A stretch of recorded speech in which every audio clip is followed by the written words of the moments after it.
Iya, pemirsa dimanapun Anda berada, berikut akan kita ikuti dan mari kita persiapkan untuk mengikuti dibacakannya brosur pengajian Ahad pagi hari ini yang akan mengambil tema berbakti kepada orang tua untuk bagian ketiga yang akan dibacakan oleh Ustadz Muhammad Ghazali SPD.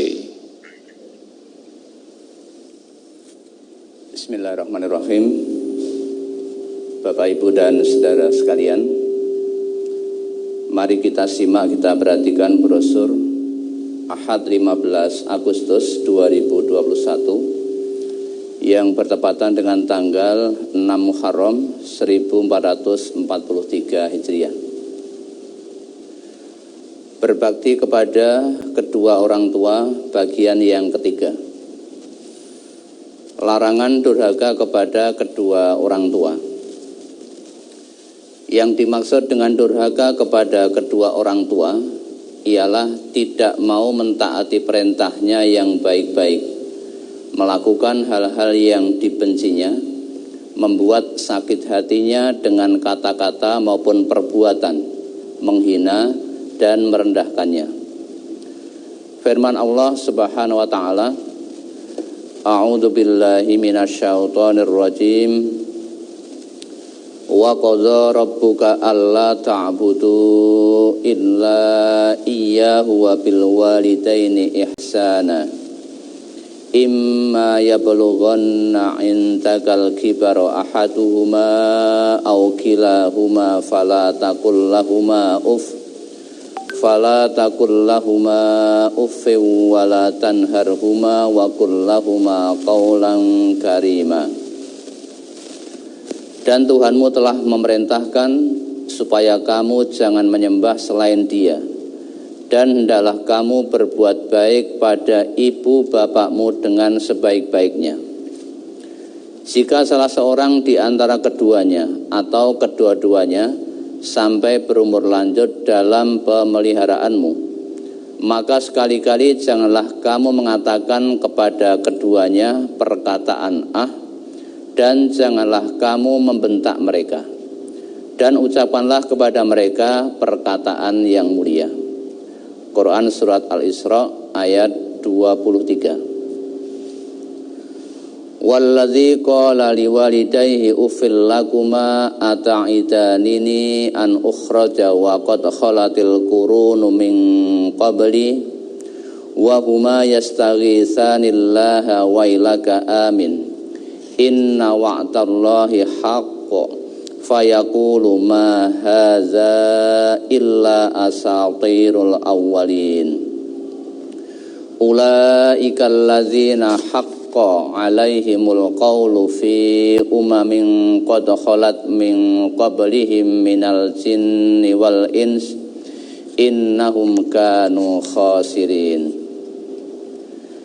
Dan orang yang berkata kepada kedua orang ibu bapaknya, bagi kamu keduanya, apakah kamu memperingatkan kepadaku bahwa aku akan dibangkitkan, padahal sungguh telah berlalu beberapa umat sebelumku.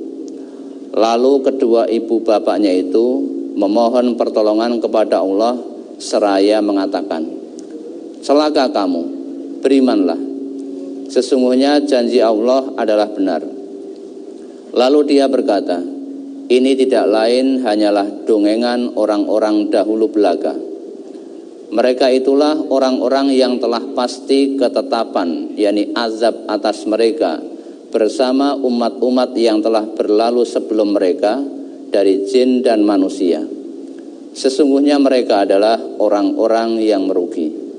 Quran Surat Al-Ahqaf ayat 17-18. Hadis Nabi sallallahu alaihi wasallam. An Abdurrahman bin Abi Bakrata an abihi qala kunna inda Rasulillah sallallahu alaihi wasallam faqala ala unabbiukum bi akbaril kabair salasan al isyraku billahi wa uququl walidaini wa syahadatuz zuri au qauluz zuri. Wa kana Rasulullah sallallahu alaihi wasallam muttaqian fajalasa fama zala yukarriruha hatta qulna laitahu sakata. Rawahu Muslim.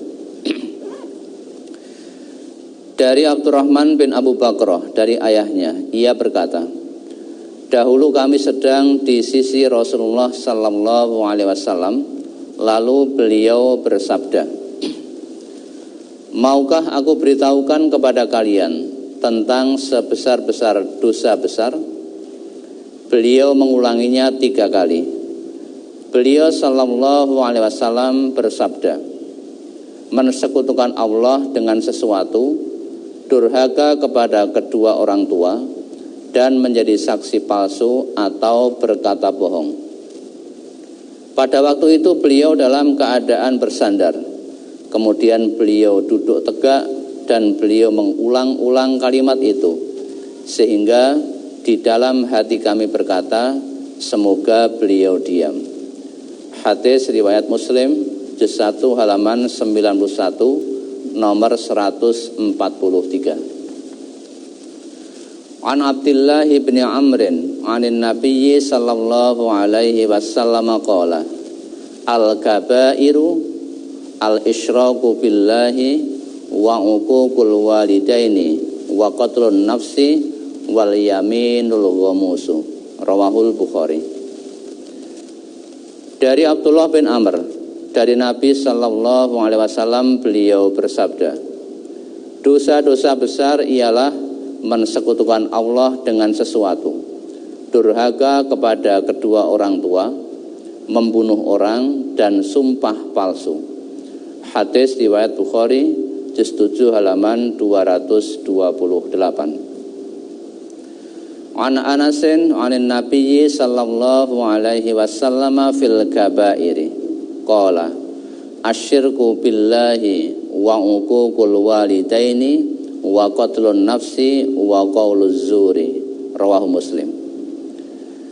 Dari Anas dari Nabi sallallahu alaihi wasallam, beliau bersabda tentang dosa-dosa besar, mensekutukan Allah dengan sesuatu, durhaka kepada kedua orang tua, membunuh orang, dan berkata dusta.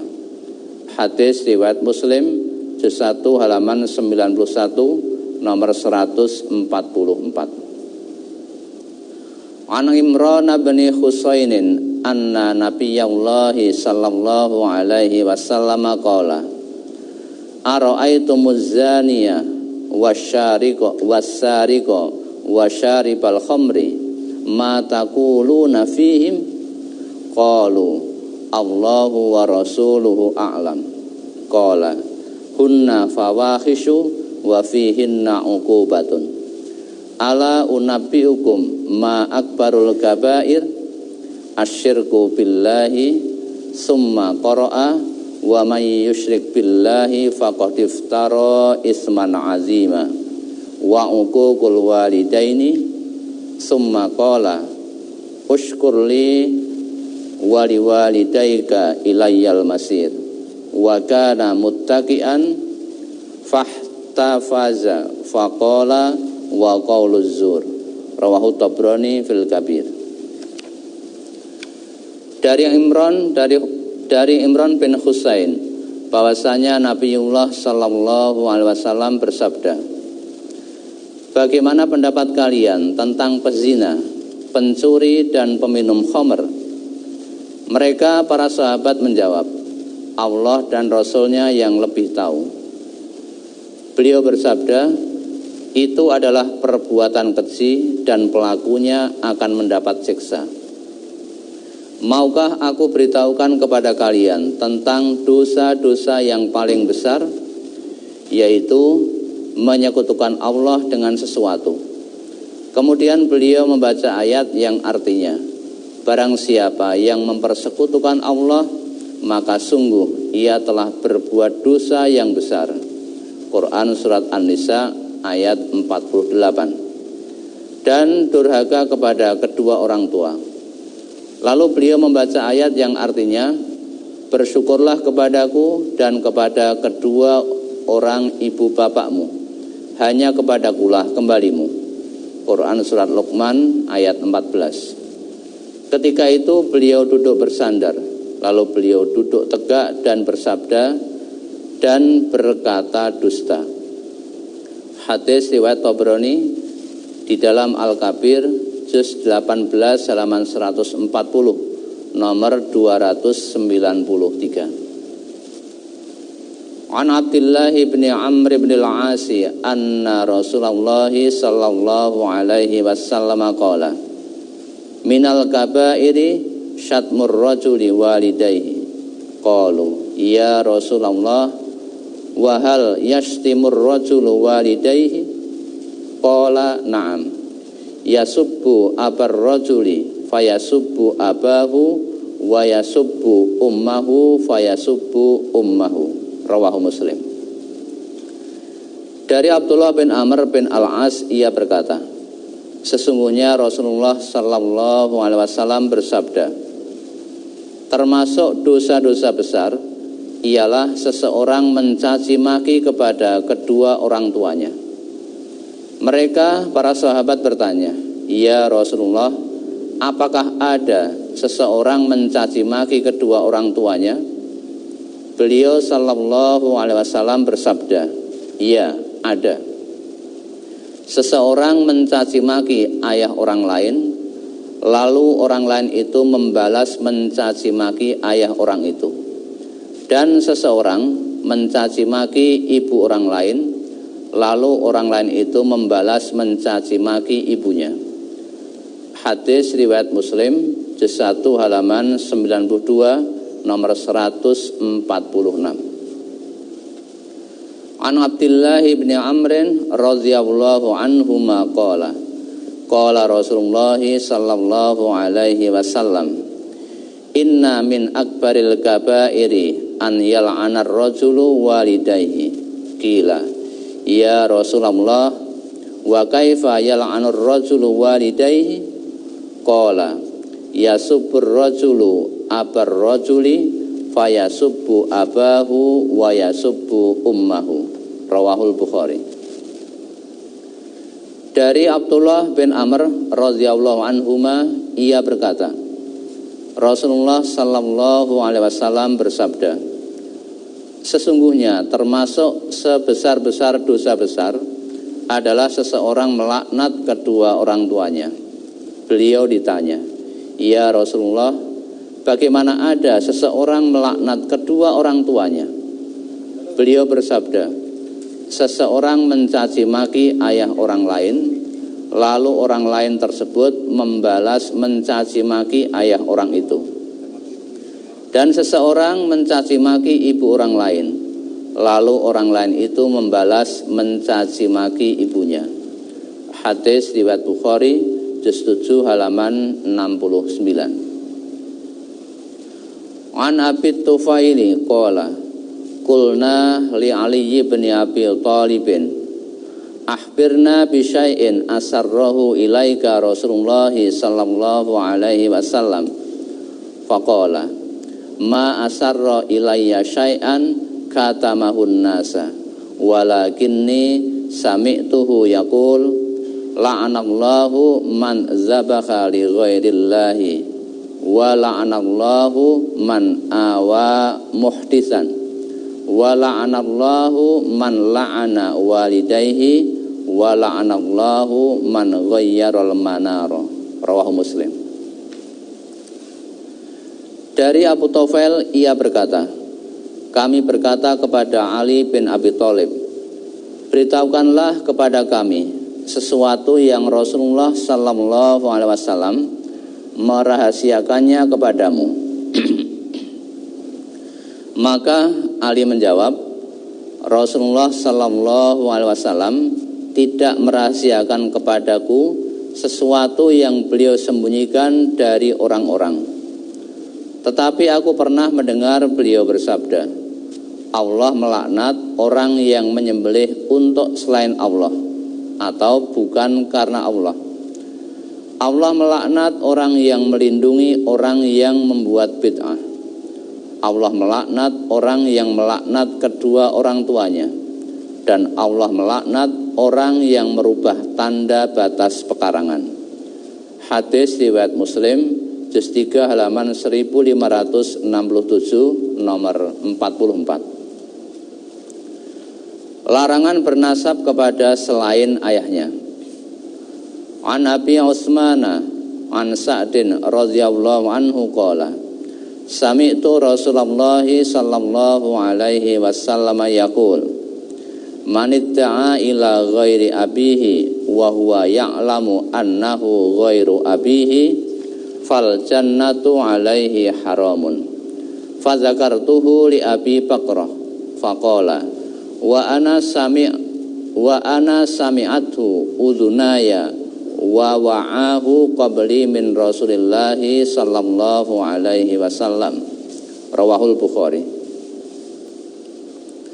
Dari Abu Utsman, dari Sa'ad bin Abi Waqqas radhiyallahu an, ia berkata, aku pernah mendengar Rasulullah sallallahu alaihi wasallam bersabda, barang siapa bernasab atau mengakui ayah kepada yang bukan ayahnya, sedang dia mengetahui bahwa orang itu bukan ayahnya, maka surga haram baginya.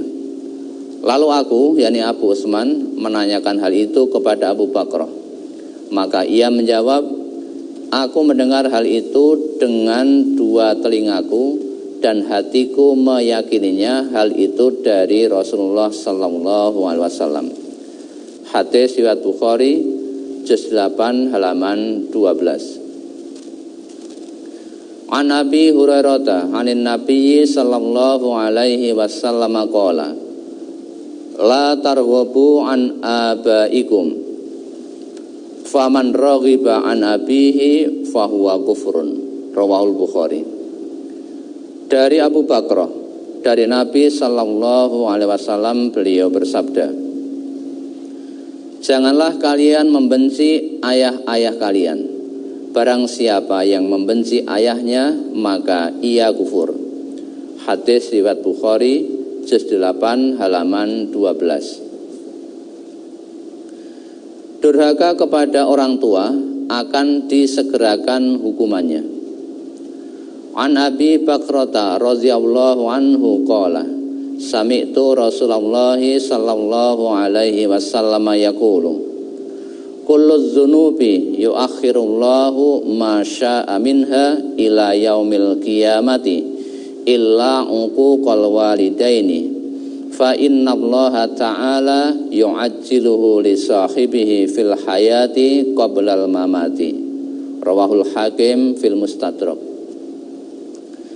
Dari Abu Bakrah radhiyallahu an, ia berkata, aku mendengar Rasulullah sallallahu alaihi wasallam bersabda, setiap dosa itu Allah menunda hukumannya menurut kehendaknya sampai hari kiamat nanti, kecuali hukuman sebab durhaka kepada kedua orang tua.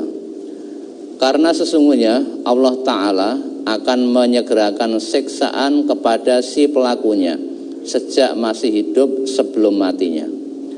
Hadis riwayat Hakim dalam Al-Mustadrak, juz 4 halaman 172 nomor 7263. Di dalam sanadnya ada perawi bernama Bakar bin Abdul Aziz, ia dhaif.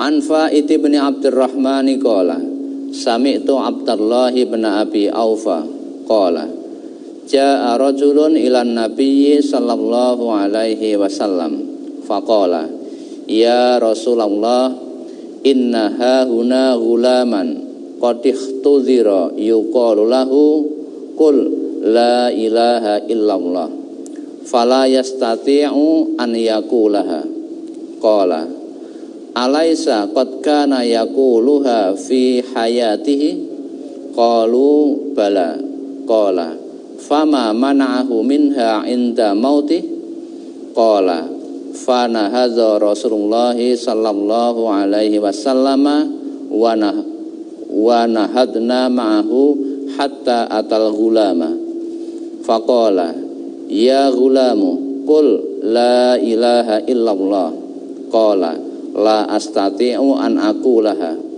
Qala walima? Qala li'uquqi walidati. Qala ahayyatun hiya? Qala na'am. Qala ursilu ilaiha fa arsalu ilaiha faja'at. Faqala laha Rasulullah sallallahu alaihi wasallam ibnuki huwa? Qalat na'am. Qala ara'aiti law anna naron ujjijat faqila laki in lam tashfa'i lahu qazafnahu fi hadhihi nari. Qalat idzan kuntu ashfa'u lahu. Qala fashhidillaha wasidina ma'aki bi annaki qad raziti. Qalat qad razitu an ibni. Qala ya gulamu qul la ilaha illallah. Faqala la ilaha illallah. Faqala Rasulullah sallallahu alaihi wasallam alhamdulillahilladzi anqadhahu minan nari. Rawahul Baihaqi fi Syu'abil Iman. Dari Faid bin Abdurrahman, ia berkata, saya mendengar Abdullah bin Abi Aufa, ia berkata, ada seorang laki-laki datang kepada Nabi sallallahu alaihi wasallam lalu berkata, ya Rasulullah, sesungguhnya di sini ada seorang pemuda menjelang sakaratul maut. Dikatakan kepadanya, ucapkanlah la ilaha illallah. Ia tidak bisa mengucapkannya. Nabi sallallahu alaihi wasallam bertanya, bukankah di masa hidupnya ia biasa mengucapkannya? Para sahabat menjawab, iya. Nabi sallallahu alaihi wasallam bersabda, apa yang menyebabkannya ia tidak bisa mengucapkannya ketika akan mati? Abdullah bin Abi Aufa berkata, kemudian Rasulullah sallallahu alaihi wasallam bangkit dan kami pun ikut bangkit bersama beliau untuk mendatangi pemuda tersebut.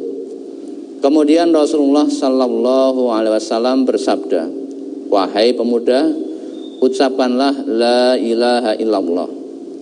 Pemuda itu menjawab, saya tidak bisa untuk mengucapkannya. Rasulullah sallallahu alaihi wasallam bertanya, kenapa? Pemuda itu menjawab, karena saya durhaka kepada ibu saya. Rasulullah sallallahu alaihi wasallam bertanya, apakah ia masih hidup? Pemuda itu menjawab, ya, masih hidup. Rasulullah sallallahu alaihi wasallam bersabda kepada para sahabat, suruhlah ibunya datang kemari. Lalu mereka menyuruh utusan kepada ibunya supaya datang. Kemudian ibunya datang. Lalu Rasulullah sallallahu alaihi wasallam bertanya kepada ibunya, benarkah ia putramu? Ibu tersebut menjawab, iya benar. Rasulullah sallallahu alaihi wasallam bersabda, bagaimana pendapatmu seandainya di sini dinyalakan api yang besar, lalu kamu ditanya, jika engkau tidak mau memaafkan anakmu, maka anakmu akan kami lemparkan ke dalam api yang berkobar itu. Ibu tersebut menjawab, kalau begitu aku memaafkannya. Rasulullah sallallahu alaihi wasallam bersabda, persaksikanlah kepada Allah dan persaksikanlah kepada kami beserta kamu bahwa kamu telah ridho kepadanya. Ibu tersebut berkata, sungguh sekarang aku telah ridho kepada anakku. Rasulullah sallallahu alaihi wasallam bersabda, hai pemuda, ucapkanlah la ilaha illallah. Maka pemuda tersebut mengucapkan la ilaha illallah. Kemudian Rasulullah sallallahu alaihi wasallam mengucapkan alhamdulillahilladzi anqadhahu minan nar. Segala puji bagi Allah yang telah menyelamatkannya dari api neraka. Hadis riwayat Baihaqi dalam Syu'abul Iman, juz 6 halaman 197, nomor 7892, dhaif karena dalam sanadnya ada perawi bernama Faid bin Abdurrahman Abul Warqa, ia matruk, bersambung. Ya baik, alhamdulillahirrabbilalamin. Pemirsa, sudah kita ikuti bersama dibacakannya brosur pagi hari ini yang ambil tema berbakti kepada orang tua bagian ketiga.